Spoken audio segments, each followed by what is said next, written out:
말씀 보겠습니다. 잠언 28장 19절 말씀입니다. 같이 읽겠습니다. 자기의 토지를 경작하는 자는 먹을 것이 많으려니와 방탕을 따르는 자는 궁핍함이 많으리라. 아멘. 잠언 28장 19절 말씀, 성실하게 오늘 하루를 경작하며 살라 라는 제목으로 말씀 보도록 하겠습니다. 신자는 주님을 신뢰하며 성실하게 하루하루를 살아가는 자입니다. 왜요? 허탄한 것을 추구하는 것이 빈곤하고 고통스러운 인생을 가져온다는 것을 잘 알기 때문입니다. 오늘 본문을 통해서 이에 대해 함께 살펴보도록 하겠습니다. 오늘 잠언 기자는 자기의 토지를 경작하는 자는 먹을 것이 많으려니와 방탕을 따르는 자는 궁핍함이 많을 것이라고 말합니다. 이것을 타번역본에서는 자기 땅을 잘 일구는 사람은 풍성한 양식을 얻지만 헛된 것을 쫓는 사람은 가난에 찌들 것이다 라고 말하고 있습니다. 본문은 자기의 토지를 경작하는 자와 방탕을 따르는 자를 대조하면서 자신에게 주어진 일에 충성하며 살아가는 것의 중요성을 강조하고 있습니다. 이것은 헛된 것을 추구하며 사는 것이 고통을 초래하는 어리석은 삶이라는 것을 교훈하는 동시에 신자는 자신에게 맡겨진 일에 충성하며 하루하루를 하나님의 영광을 위하여 성실하게 살아야 한다는 것을 교훈하는 말씀이라고 할 수 있겠습니다. 본문은 자기의 토지를 경작하는 자는 먹을 것이 많으려니와 방탕을 따르는 자는 궁핍함이 많을 것이라고 말합니다. 이때 경작하다는 아바드라는 단어인데 일하다, 섬기다 등의 의미를 가지고 있습니다. 그리고 많다는 사바라는 단어인데 만족하다, 포식하다, 실컷 먹어 물리다 등의 의미를 가지고 있어요. 그리고 방탕은 레크라는 단어인데 무익한, 헛된, 가치 없는 등의 의미를 가지고 있고요.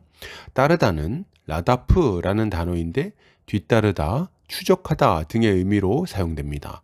그러니까 정리해 보면 자기의 땅에서 수고하고 일하며 살아가는 자는 먹을 것이 실컷 먹을 정도로 풍족하겠지만 무익하고 헛된 것을 쫓아 살아가는 자는 인생을 낭비하며 궁핍한 삶을 살게 될 것이라는 말을 하고 있는 것입니다. 여기서 우리가 주목해서 볼 표현은 방탕을 따른다는 표현입니다.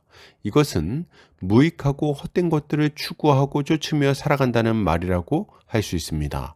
그러면 무익하고 헛된 것들은 뭘까요? 매일 놀고 즐기면서 쾌락을 추구하며 살아가는 것을 말하는 걸까요? 물론 그것도 포함되겠습니다만 본질적으로는 세상으로부터 온 것들, 즉 육신의 정욕, 안목의 정욕, 이생의 자랑을 따르는 삶이라고 할 수 있을 것입니다.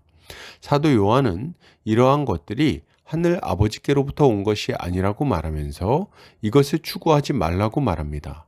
전도서 기자는 이것을 좀 더 분명하게 이야기하고 있는데 창조주 하나님을 떠나 행하는 모든 것이 헛되고 헛되다고 선포하고 있습니다. 그러니까 하나님을 떠난 자가 추구하는 모든 것은 허무하고 헛된 것이라고 말하는 거예요.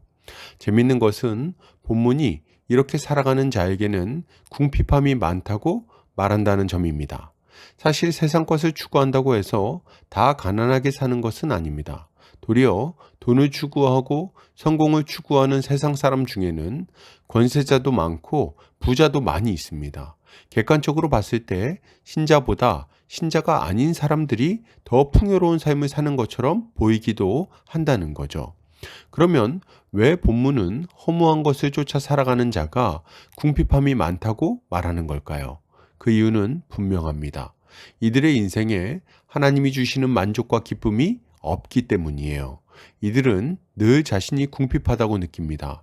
돈을 벌고 먹을 것이 많이 있는데도 불구하고 자족하지 못하고 부족하다고 생각하는 거죠.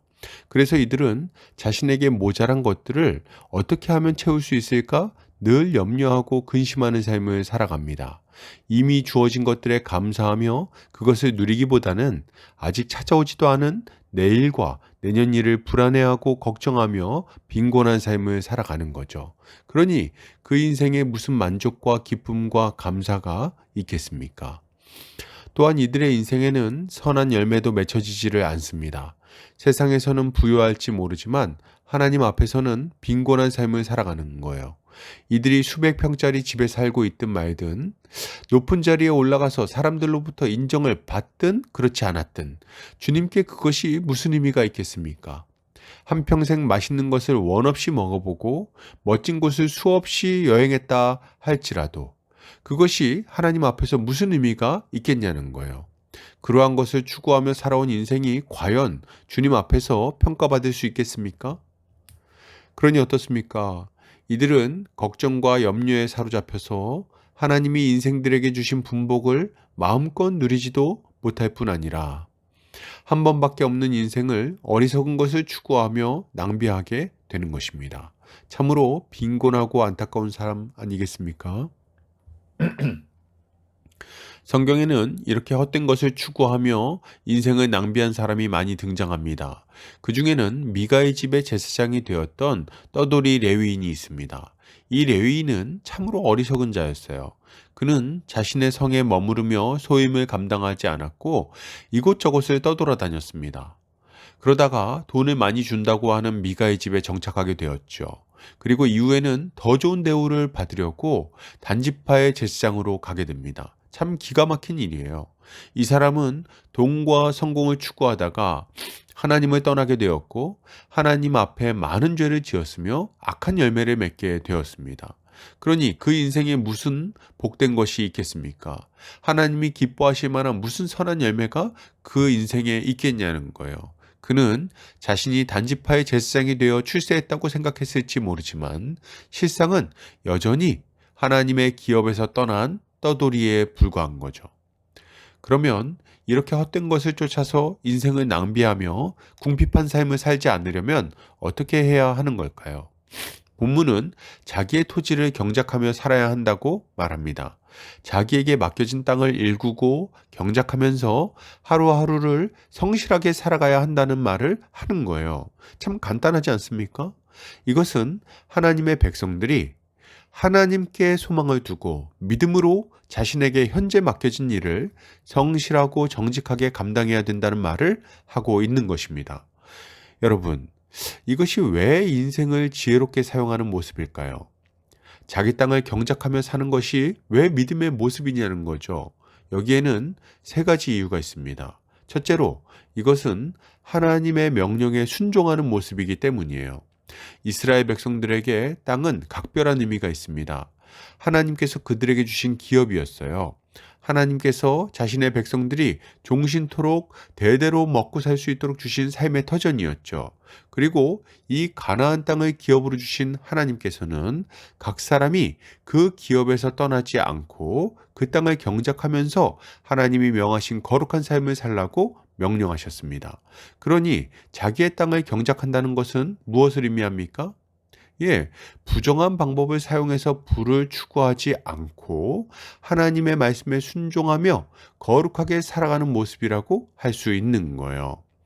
또한 둘째로, 자기 땅을 경작하며 산다는 것은 하나님의 공급하심을 신뢰하는 모습이라고 할 수 있습니다.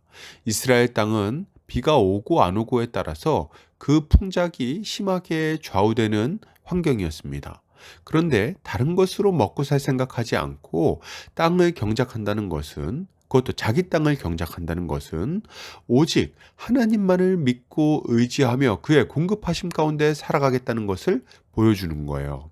셋째로, 이것은 지금 현재 자신에게 맡겨진 일을 하나님이 맡겨주신 일로 여기며 충성하는 모습이라고 할 수 있습니다.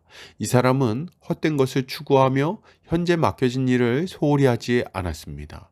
이 사람은 자신의 손에 들린 쟁기가 하나님의 영광을 위한 도구라고 생각했어요. 돈이나 성공을 추구하면서 인생을 낭비하는 것이 아니라 하나님께서 현재 자신에게 맡겨주신 일에 충성함으로 하나님께 영광 돌리기를 힘쓴 것입니다. 이것은 하나님께만 소망을 두고 하나님 안에서만 삶의 의미를 찾고자 하는 모습이라고 할 수 있는 거죠. 그러니 그 인생 가운데 하나님이 받으실 만한 선한 열매가 풍성하게 될 것은 얼마나 당연합니까? 그러므로 여러분, 이것을 생각할 때 신자가 가져야 할 마땅한 모습은 무엇일까요? 먼저 신자는 돈과 성공을 쫓아 살아가다가 하나님 앞에 빈곤한 자가 되지 않도록 주의해야 되겠습니다. 한 번밖에 없는 인생을 허탄한 것들을 쫓아 살다가 허무하게 맞춰서야 되겠습니까? 우리가 예수를 믿기 전에야 그러한 삶이 당연한 것이었을지 모르지만 이제 예수를 믿고 그분 안에서 삶의 가치를 발견하게 되었는데 예전과 똑같은 삶을 살 수는 없는 거죠. 그러면 이제 우리는 어떤 삶을 살아야 됩니까? 이제 우리는 하나님을 믿고 신뢰하며 그의 공급하심을 의지하며 살아야 하겠습니다. 돈이나 인맥이 우리 인생을 보장해 주지 않습니다. 어떤 직업이나 성취가 우리의 인생을 풍성하게 만들어주지 않는 거예요. 이런 것을 추구하는 자들마다 결국에는 실망하게 되는 것입니다. 우리는 하나님께서 우리의 인생을 책임져 주시고 풍성하게 만들어 주신다는 것을 굳게 믿어야 되겠어요. 그리고 그것을 믿음으로 세상의 유혹을 이기고 하나님께 순종하는 거룩한 삶을 살아야 하는 것입니다. 여러분, 우리는 오직 하나님의 영광을 위해서 살아야 되겠어요. 먹든지 마시든지 무엇을 하든지 하나님께 영광을 돌려야 되겠습니다. 오늘 나에게 맡겨주신 일에 충성하며 하나님과 이웃을 섬겨야 되는 거예요. 우리는 대단한 일을 이루겠다 말하면서 현재에 불성실하지 않아야 됩니다. 장차 이 일 저 일을 해서 선한 열매를 맺겠다고 말하지 않아야 되겠어요. 그런 이야기나 하면서 불순종의 길을 걷지 않아야 된다는 말입니다. 지금 이 자리에서 주님께 순종하며 지금 선한 열매를 맺어야 하겠습니다. 지금 하나님께 영광을 올려드려야 하는 거예요. 이것이야말로 주님이 기뻐하시는 삶의 모습이며 우리의 삶을 풍요롭게 만드는 지혜로운 삶의 방식인 것입니다. 이렇게 할 때 주님은 우리에게 필요한 것들을 충만하게 채워주실 것이며 우리의 인생 가운데 선한 열매가 가득하게 만들어 주실 거예요. 결론을 드립니다. 여러분, 헛된 것을 추구하며 인생을 낭비하지 맙시다. 주의 은혜를 받았으니 이제는 오직 주의 영광을 위해 우리 인생을 드려야 하겠습니다. 주님이 주신 것들에 감사하며 오늘 우리에게 맡겨주신 하루를 성실하게 경작하며 살아갑시다. 이것이 지혜로운 모습입니다. 오늘도 주님의 지혜로 승리하는 성도님들 되시기를 주의 이름으로 축복합니다.